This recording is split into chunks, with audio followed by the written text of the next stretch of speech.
Coming up next on Not the 9 to 5 podcast. Series of scrolling through some Meh options, or Meh, how do you say it? Meh. Meh options. Oh, you go Meh, didn't you? Yeah, because you're old now. You're old. Are you serious? You are like a month younger than me. I know. Fair. You are the winkest link. Goodbye. When you want to come up as the coolest person in the world, and then they realise that you're a massive weirdo. Yeah. You should go to sugardaddy.com. I don't want, I've got money. You're a better freelancer. And better at the dating game. Welcome to Not the 9 to 5, the podcast for freelancers by freelancers. Whether you're a seasoned pro or just starting out, Join us as we share insights, tips and stories. to help you thrive in the world of independent work. I'm Kat. And I'm Francesca, We are two freelancers exploring the highs, lows and everything in between. So grab your coffee, kick back, and let's dive into another episode of Not the 9 to 5. Katheryn Siggers. Francesca Marago. So don't miss a beat. Follow us on socials for exclusive clips, updates and more at Not the 9 to 5 podcast. Francesca, have you ever been on a dating app? I have. Many moons ago though. Oh God, what ones were you on? I was on Tinder. What else was I on? Oh my God. I think I tried to download... Was Hinge the one where, like, when you pass someone on the street, it will notify you that person was on? Yes, it is, because you were telling me about that when we first met. Yeah, so I think that was, like, the early day of Hinge. I don't know if it's, like, the same now. It might have changed. I couldn't tell you. I was on you? Tinder. I actually found my partner on Tinder. Oh. Third person I swiped on. Boom. That's my favourite number. I know. That's my lucky number too. See? Whenever I do an audition tape, it's always 3 takes, and the third take is always the best. There you go. There we go. But I think those dating apps where you swipe and you swipe and you swipe Yeah. feels like Fiverr, feels like Upwork, It does. feels like LinkedIn, Any where you're freelancer scrolling, anything. Honestly. It just feels like you're trying to find what works for you. Yeah. And I feel like you start off, like, with the confidence. You're like, I'm going to find this perfect match. I'm going to, like, get that perfect job or 100%. meet that perfect person. And then you just, like, after 5 minutes, you lose that momentum. You just go, oh my God, have I seen this person before? Or have I read this job post before? Like, it's always the same. Always the same. And sometimes it's like if you match with someone on like Tinder or whatever, and they're like just so not a vibe. No. And they're like really slow at responses, or like I hate that. well, I can't we cope know. with it. I know. I physically feel physically unwell Or like if you don't reply to me. So please she reply. does. She does. Please. I've learned this actually. Yeah. Or if they're like really vague and like not giving you that much information, that is the mysterious. worst. But like I have had so many clients do that to me. Yeah. Like it's literally the same thing. It's like, we need this, I don't know, like budget put together, and it's for this project, this brand. Yeah. And you're like, okay, but like, what is the budget? How many people? Like, you know, it's like you have all these questions and they just expect you to just like be a wizard and just know. Yeah, literally. It's like if you meet someone on a dating app and they go, oh yeah, like I'm I don't know, a cardiologist, and you might not know what a cardiologist does, but they expect So you to know random. that. But you know what I mean, like. Yeah, I know what you mean. You know when they get a bit doctory, they just expect and then that you're you know. like, and then Not you saying ask that there's questions about doctors it. on Tinder, but you know what I mean? No, it's a valid point. But you ask questions about it, and then they're like make you feel like a little bit silly or stupid. Yeah. And like clients have done that to me in the past. Yeah. Of like, oh, you don't know what an abbreviation of something means or something like that, and it's just like, no, I don't. Can you please enlighten me? Yeah. Because I have no clue. Or do you know what really gets me is when I have voice scripts. Oh yeah. Yeah, and they have like, sometimes they're like e-learning or like explainers, and they'll usually have some form of an abbreviation in there. And then I go back to the client and I say, well, how do you pronounce that?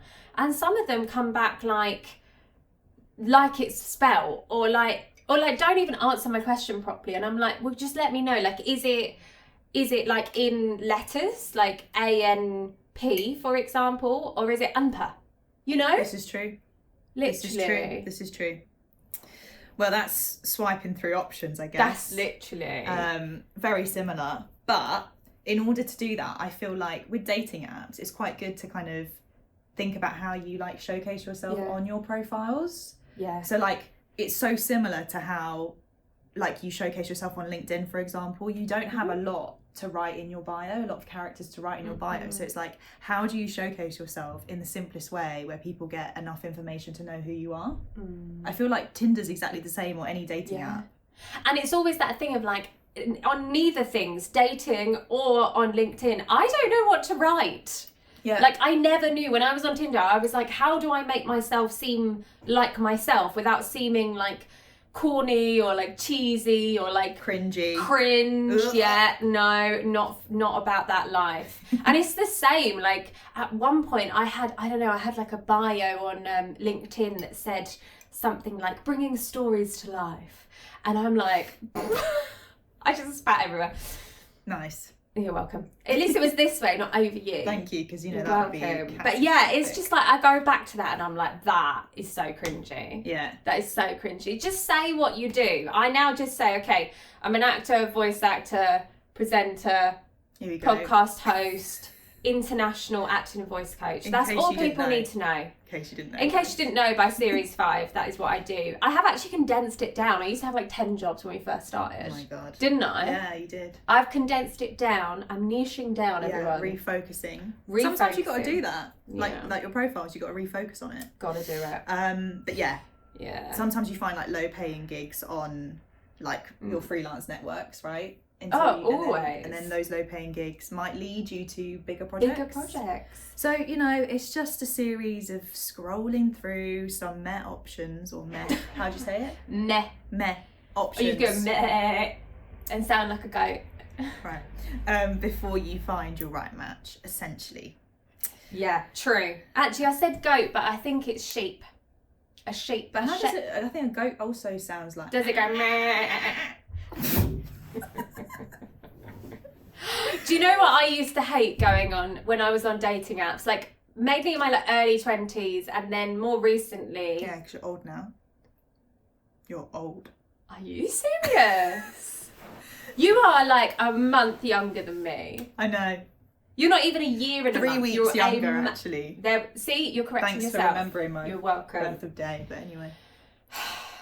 Ridiculous. But what I was going to say before I was rudely interrupted was those such boring introduction messages. Those like, hey, what you up to? But they would spell it like, what you too. Oh, no. Like the number 2. Red and it's flag, like, red flag. No. I'm like, please just type. Like, please just write. Like, you've got this like far ask to get me on an app. what are you up to in English, please. Yeah. Thank you. That would Or be- just come up with something a little bit more interesting. Like, the whole reason for dating apps is to get to know someone. So if you're going to say, hi, what you up to? How is that me getting to know you? And how is that really you getting to know me? Because I'm not going to reply to that. I have standards, you see. So you just air them. You air them, you ghost Do you think it's right to air your potential clients, though? On like apps like LinkedIn, Fiverr, Upwork. Oh, well, I'll always reply. Okay. But it depends on the vibe. Okay. I'll always reply to everyone that messages me on LinkedIn. Yeah. Client or not. Do you, like, when you message people for work on Yeah. LinkedIn or whatever, do you like craft your message to be like to have a bit more like personality to it? 100%. If I've learned anything from the seasons we've done, it is personality all the way. You've got to give a little bit of personality, and like Adam Faulkner said on his episode, he said to personalise it and find something that you actually want to connect with them with, whether it's something they've recently done, a book they've written or something like that. So I always go down that route now, because of course in my early 20s I'd fallen into the trap of being like, hi, here's my stuff. And it's like, it's no. those blanket emails, isn't it? Oh, it's terrible. You just can't get away with it anymore. You really could. Well, you never could. I think people just get lazy now. Like they use different like servers to try and like generate information for them that's easier, but actually it's just like you end up being the same as everyone else. You want to stand out. Exactly. You want to stand out, definitely. So if you just make a little bit more effort and more time into actually researching and who you're actually speaking to. Yeah, oh, massively. Or like just see like what they've produced recently or what they've done and go, oh, do you know what, I really loved that campaign. Or I really love that play that you did, or I really like love that voiceover you did for this brand or whatever. And then at least they know it's a bit more personable and you've actually put in the legwork. Because if you don't, then they'll know, oh, maybe you're the type of person who's a bit of a lazy freelancer. And also with LinkedIn, I mean, if they're an avid poster, you know, you can go, I really liked your recent post on blah blah blah. It made me think of the time when, or whatever, or it connected to me in this way. I've had people reach out to me via that, and I'm like, I appreciate that because you've actually taken the time to read what I've written. You know? For sure. But I mean, I have had to reject clients in the past. Have you? Yeah. And it's the same with dating. Like, you reject people you don't gel with. And like, as long as you don't ghost them, right? That is so I don't common, like to though, ghost people. I think that's, I don't, it's I so think savage. Come on. I think everyone has to at some point ghost people. But I think if you've had a connection with someone, you need to be like, hey, this isn't working for me. And I think it's the same with clients. Like, if you've worked with a client and you no longer want to work with them, you need to be like, hey, I've really enjoyed working with you, but if whatever the reason is, I'm too busy right now, or this just isn't working for me, or whatever it is. And they might come back, you know, and ask you why you don't want to work with them anymore. But if you really have made your mind up on it, like, you've got to stick to your guns. And equally as a freelancer, if you've got people who are reaching out to you to do a project and then they like ghost you mid-project, or like they don't reply to the revisions that need to be made, or they're just not communicative with you and you don't know where you stand, and obviously you've got like an invoice pending, right? Like, are they going to pay? Like, what's going on, right? So there is like, it also works the other way too, with the clients also not replying to you. It absolutely does. It does. And it's horrible being left in the dark, isn't it? Radio silence. I think that is like, it's my fear. It's one of the worst things. Like, I think it's okay to like wait for a bit of time for the message, but I think if it's a ridiculous amount of time, then no, you've got to follow it up.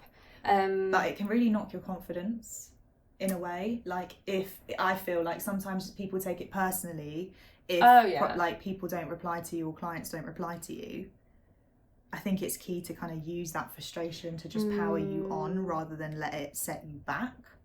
I know They exactly might not what you know mean. what they want, right? They might say they want you on a project and then they're like, yeah, let's have a meeting, and then they keep cancelling those meetings. They sort of, in a way, are ghosting you because they're cancelling on you, and then you just think, well, do they not want me? Like, do they not want me to work for them? Am I not good enough? Right. Well, I would say to that is, I don't want to work with you anyway. Okay, because if you're going to be flaky and you're going to cancel on me and you're not going to be dependable, then I have no time for you in my life. Goodbye. Fair. You are the weakest link. Goodbye. Wait, what was the lady who did that? Anne Robinson. Anne Robinson. She cracks me up. She is hilarious. She doesn't do it anymore, does she? No, but do you remember that comic relief? Yeah. Where she was on the Traitors? Oh yeah. And she was so funny. She was like, you are the weakest link. Goodbye. And she's let her hair grow out, so it's Has like, she? well, not totally. She but always had that. But it's like, maybe she's cut it actually. It's a weird. She's got a big fringe now. It's odd. Fringe. Yeah, she's got fringe. She never used to. I don't think so. It was always a weird haircut, but it's even weirder now. But yeah, I was like, oh my god, like Anne Robinson trying to act when she had done that for so many years of her life, and then she's suddenly acting. Yeah. I genuinely thought at one point that was actually how she is. What? Like, her replies on The Weakest Link, I thought that's genuinely how she is. Genuinely, because it was like, she would never show any sort of emotion bar annoyance. Do you reckon she's really that cold-hearted? Maybe she is. You never know. I don't know. I've never. Her? No, I Have you don't know met her. I've not met her. No. Well then, we'll leave that up for the leave that up then. to the debate. But I think she's probably a really nice person. I think she just gets a bad rap. Yeah, that's all. Fair. Anyway, moving on from Anne Robinson. I think finding a client is like finding your person. Finding the right client who comes back to you time and time again. Who's loyal to you. Loyalty. It's like finding, it's that gelling of a relationship. In a haystack. Exactly. It really is. And I value the clients that come back to me like regularly. Yeah.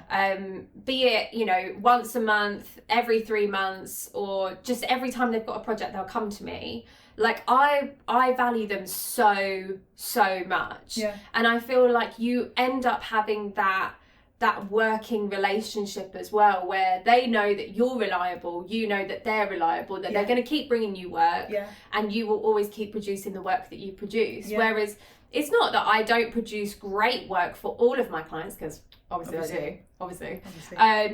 Do you know me?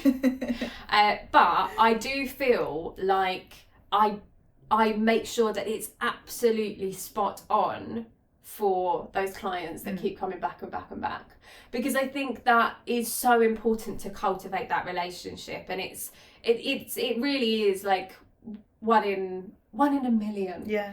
It's about that trust. It is. I have that personally with a company, and they always come back to me. They've come back to me for the last 5 years, and they've always been loyal, always. And you're just like, those people you just click with, you just get on with, you have that right chemistry, you're on the same wavelength, just like a dating app. See what I did Just there? like a dating app. Oh, segue. So it's like, you found that right person for you, and I love that. I feel like that is just, you're on the road to success that way, I feel, when you've got those great, valuable connections with people. I agree. Thanks so much. When it works, it works. Yeah. When it works, it works. Yeah. So I think also managing commitment is a thing that we should all do as freelancers. Do you think? Yeah, because some freelancers want long-term contracts, right? Oh, yeah, true. They want to make sure that they're in it for the long haul and they're getting that consistent money, but while still having that flexibility. I think it depends on the type of role you have. Yeah. I think for voiceovers, I never expect long-term clients. I know it's going to be like a one and done most of the time scenario. For my students, that's where the commitment comes for me personally. Yeah. But I think for people like social media managers, for example, I remember Amy, what was her name? Amy Nicholson? Yeah. She was talking about how she keeps them on like a retainer of some form. I think she gets like an upfront. Yeah, or she gives is something in the contract where they have to give her like a month's notice or something like that. And I really liked that. Yeah. And I've taken that into my coaching now, actually. I was inspired. Because it is terrible when people just leave you in the lurch. Yeah. And you're like, huh? Like, I thought I was going to get that 500 quid a month from you or whatever it is, and now you're all of a sudden one day just not doing that anymore, and now I'm scrambling for clients and cash. I think it's important to establish where you stand with that client. Like, is what they're asking you to do a short-term thing, right? Or is it a long-term project? And then knowing that contractually where you lie. You kind of need to know that at the start. I think so many freelancers go, oh my God, it's a job opportunity, it's work, so I'll just go ahead and do the work. But then you don't know, how long am I on this project for? How much budget do they actually have? Is this over 3 months or is this 1 month, Yeah, I totally get that. And it's really funny, when me and my partner first started dating, I think it was the second date, we'd gone to Topgolf, which was really fun. I was terrible. Did you win? No, she won, 100%. And it was like a driving range thing, right? Anyway, we went to this pub afterwards, and I remember us sitting there having this conversation of Second date. Second date, yeah.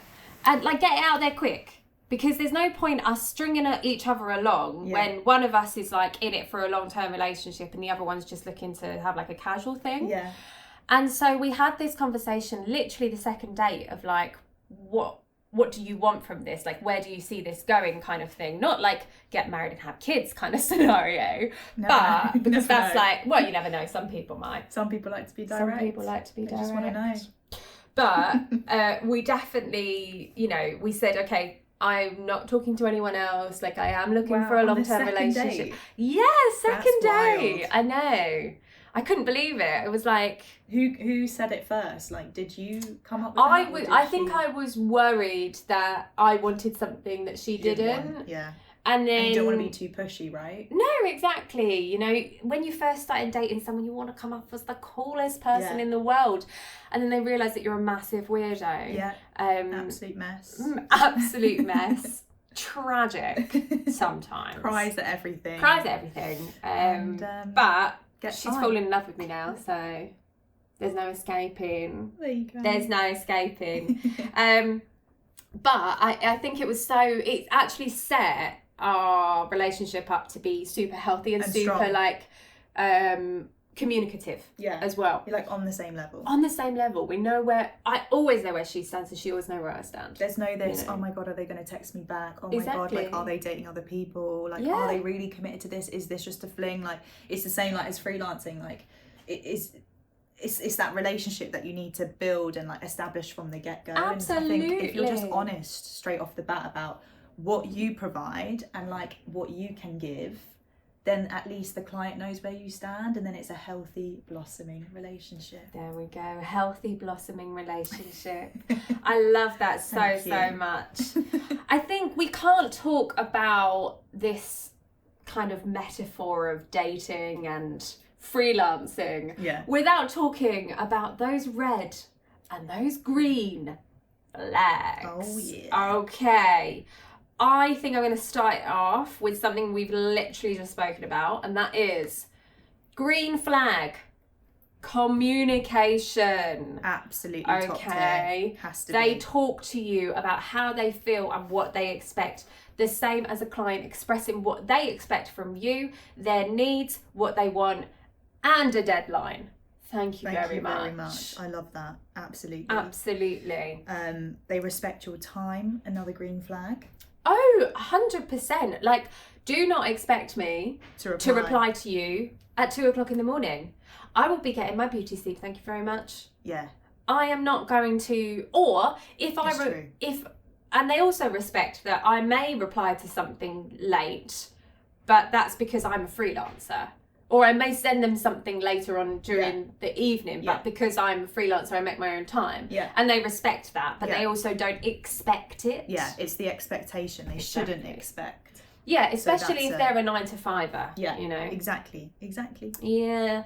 A big one is paying fairly for your time, your expertise. Yeah. It's the same as dating in that you both pay equally. You pay your way. You pay your way, you pay equally, unless that person is really like, no, honey, I want to treat you. Sometimes, like, we like to be treated. 100%. I love to be treated. Don't get me wrong. I love it. I don't mind. Like, But- always, it's fine. Okay. Any males? Any males out there for males. Francesca? She likes to be treated I like like a to be queen. treated. You know Thank what you. you need? What? Sugar daddy. Oh, stop. You should go on sugardaddy.com. Well, they've got money. That's what great. you want. I'm good. I don't need that. I don't want the money. I don't want your money. I've got money. No, I just, it's nice to be appreciated for your time. Absolutely nice to be As a appreciated. freelancer. As a I'm talking. freelancer. Not as a... Okay. But I also think, it's absolutely, if they pay me fairly, I will respect you so much more because you respect me. Yeah. Same as a relationship. If I want to treat you, I will. If you want to treat me, you will. But there's no expectation of like that particular person has to pay all the time. Or they bought me this thing, so now I have to buy something that's worth more because they paid that much on this holiday or whatever it is. It's like, if you want to do it, just do it.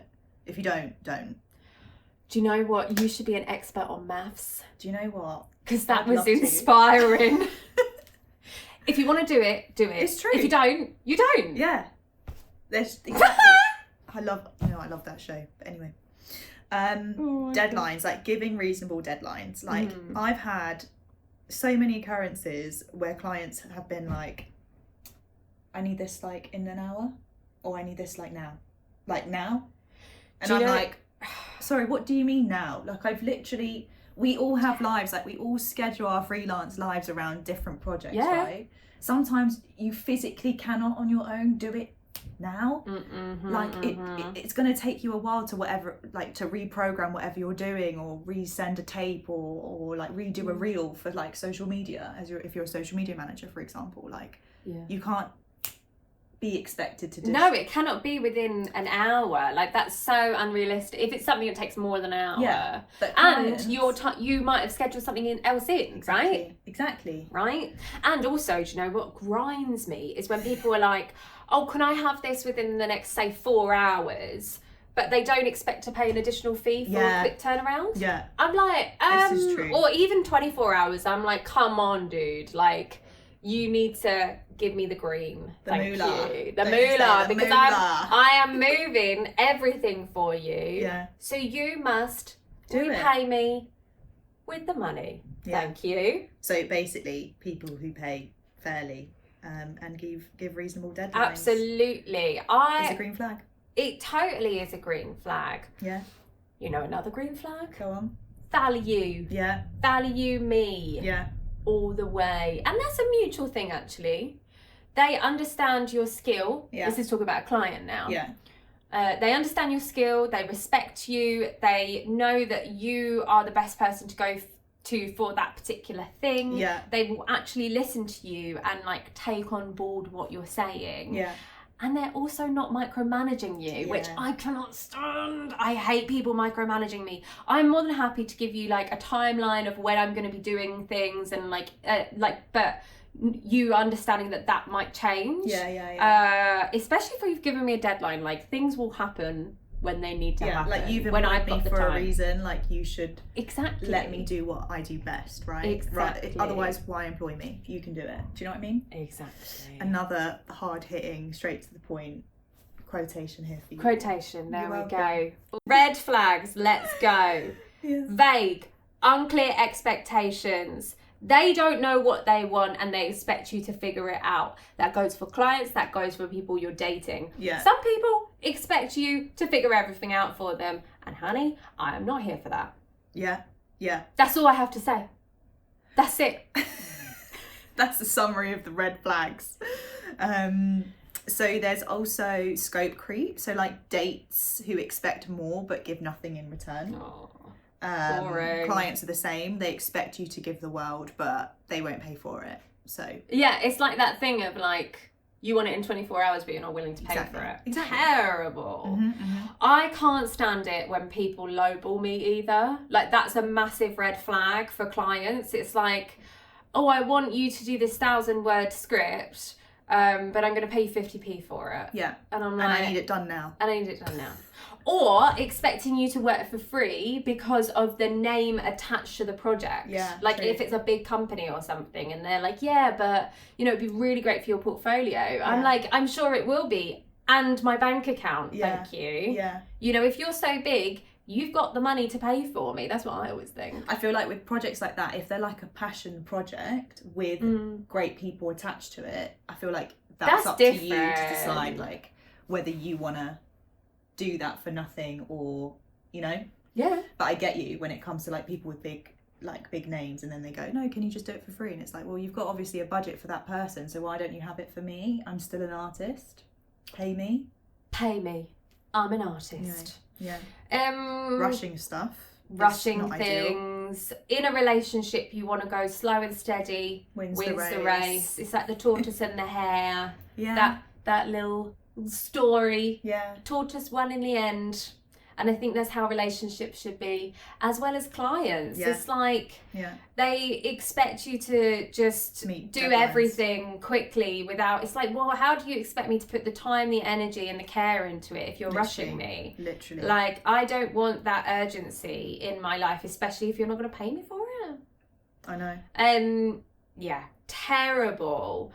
I also think a massive red flag is endless compromises and a complete lack of appreciation. Yeah. Like clients who want to just change everything all the time, like after you've submitted the work, and then they expect those revisions for free. Like and so many as well. And you're like, no, actually giving you what you wanted, and now you've changed the goalpost. Yeah.